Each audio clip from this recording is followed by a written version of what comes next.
Videos of two women fighting over bottles in a trash bin seem to be very popular on Chinese social media. These bottles could represent a small way to help support their families. While incidents of people scavenging through the trash are not new, today's story takes an even more unexpected turn. In recent years, garbage piles have seemingly disappeared across China, as even the government and businesses are fighting over trash. What's driving this unusual development? In 2010, the Chinese documentary Beijing Besieged by Waste presented a shocking scene. The horizon around the city was not filled with mountains, but mountains of garbage. Even through the screen, the foul smell seemed to reach from afar. At that time, China was rapidly urbanizing, and the amount of waste was increasing quickly. However, there were a few ways to manage it, and the only solution was to send it to landfills on the outskirts of cities. But the speed at which landfills were being filled couldn't keep up with the pace of waste generation. For example, in Beijing, 18,400 tons of waste were produced daily, but only 10,000 tons were processed, leaving a 67% shortfall. Landfills filled up quickly, and new ones had to be created. Worse yet, land is limited, but waste continues to pile up. No one could have predicted that more than a decade later, China would face a shortage of garbage. Even the waste being buried in landfills has become valuable. Across the country, excavators have returned to many landfills to dig up the waste that had been previously buried. So, how did China's waste suddenly disappear? Let's take a look at the numbers. In 2010, China had only 104 waste incinerators in operation. Today, that number has surged to 1,010. This is noteworthy because at that time, there were only 2,100 incinerators worldwide. That means China now controls nearly half of the world's waste incineration capacity. According to a recent report from China's Ministry of Ecology and Environment, by 2024, the country's cities will manage about 260 million tons of waste, or 710,000 tons daily. However, the national processing capacity is 1.2 million tons per day, creating a significant overcapacity. The shortage of waste to burn has become a major issue. In Jiangsu, 30% of the province's 90 incinerators have been forced to shut down for a month after operating for 3 months due to a lack of waste. In Wenzhou, Zhejiang, a plant designed to process 10,000 tons daily is only processing 7,000 tons, while waste heat boilers run at low capacity year-round. In Shanghai, some incinerators have a 50% shutdown rate. Industry data reveals that in 2023, waste incineration plants across the country had more than 83,000 days of downtime. Some incinerators went over 6 months without operating. In 2021, Jinhua City in Zhejiang Province began plans to dig up 260,000 tons of stale garbage that had been landfilled in the past 3 or 4 years. By the end of October 2022, Hebi City in Henan had transferred all waste from its towns and counties to landfills, including 90,000 tons of waste from neighboring Anyang City. The city then began digging up landfill waste to cover the gap. In Shangshui County, Henan even went to other areas to grab waste to ensure supply.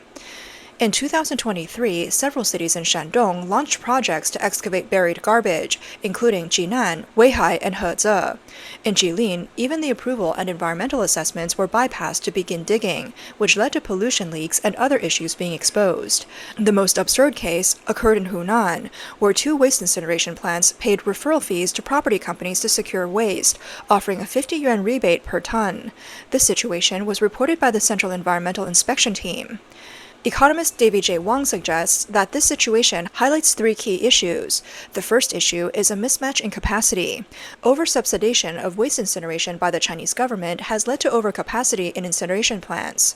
According to Fu Tao, chief partner of the E20 environmental platform, the Chinese government shifted responsibility for waste incineration from the public sector to a concession-based model in 2003.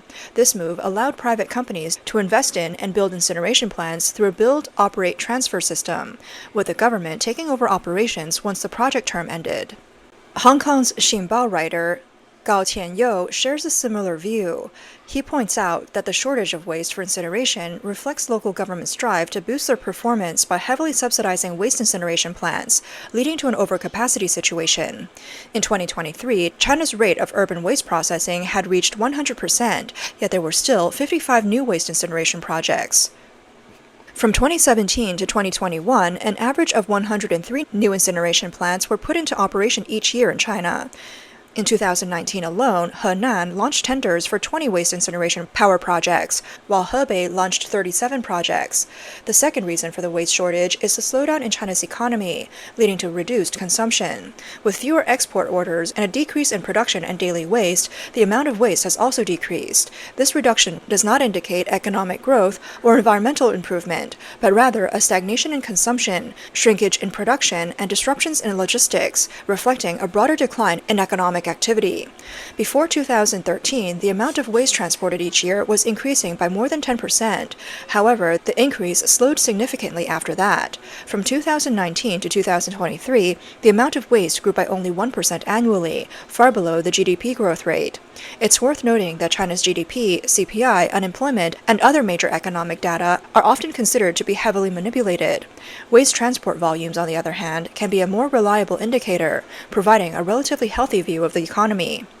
Analysts suggest that the most direct cause of the reduction in consumption is mass layoffs and wage cuts. In recent years, many small and medium-sized businesses have closed, and recently, large companies, including tech giants, have been laying off thousands of workers in sudden moves, a situation that was rarely seen in the past. 上午开会，下午走人。 Meeting in the morning, fired by the afternoon.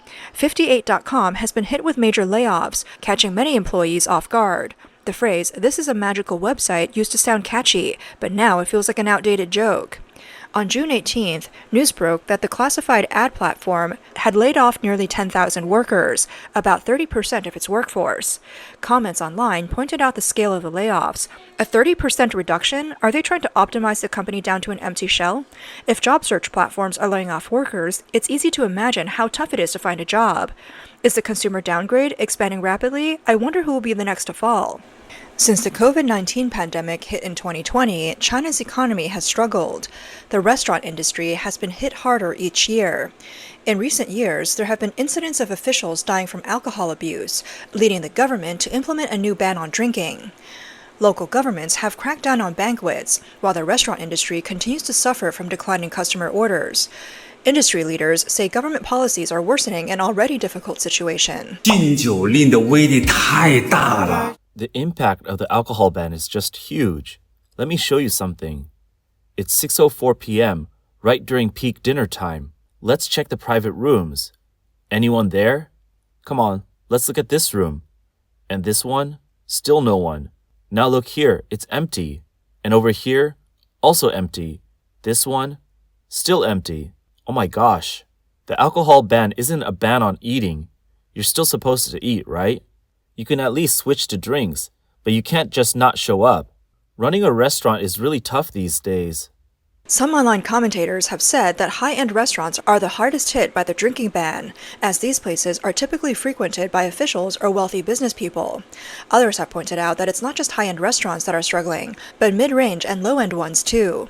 Even the famous nationwide chain, Shaxian Snacks, is on the verge of collapse. Wherever there's a city, there's Shaxian. This isn't an exaggeration at all.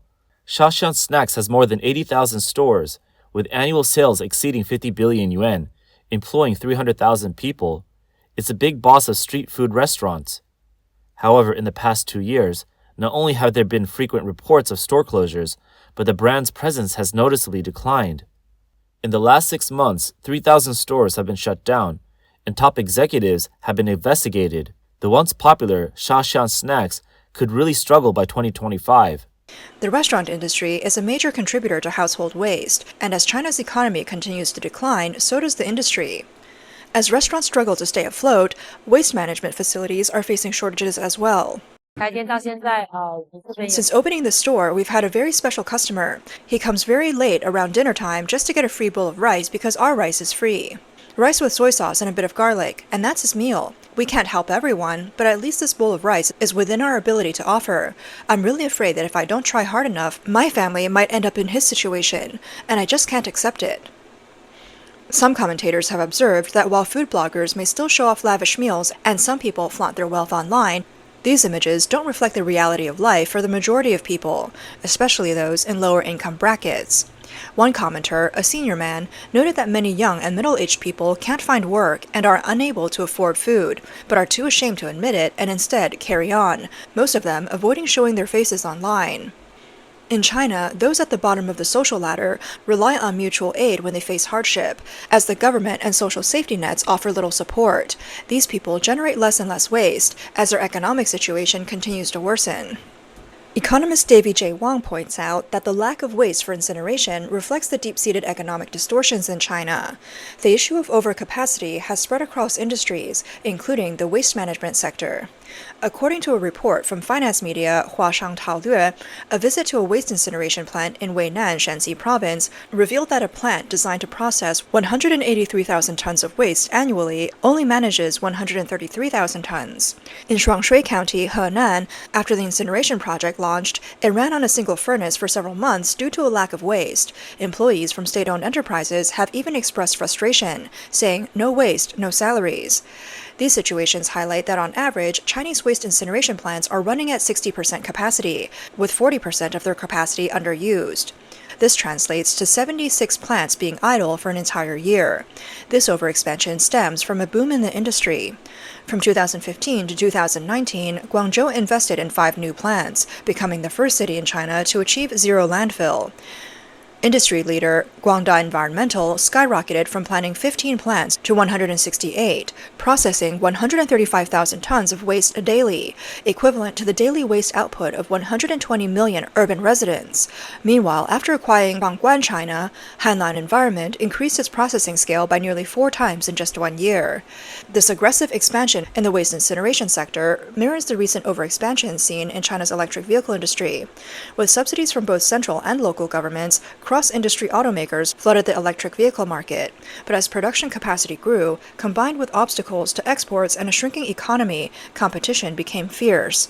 Many electric vehicle brands have gone bankrupt, leading to billions of dollars in losses. Now, with waste incineration plants facing idle capacity and declining profitability, the sector seems to be following the same path as the electric vehicle industry. Analysts also point out that another key factor contributing to the waste shortage is China's declining population. As younger generations adopt a laid-back lifestyle, with fewer marriages and births, the population crisis is not only a gray rhino for China's economy, but also directly leads to a decrease in waste generation, outpacing the capacity of waste management companies. Shandong was once known as the province with the highest birth rate in China. In 2016, the province's birth rate surged to 1.8 million, accounting for 1/10 of the country's total.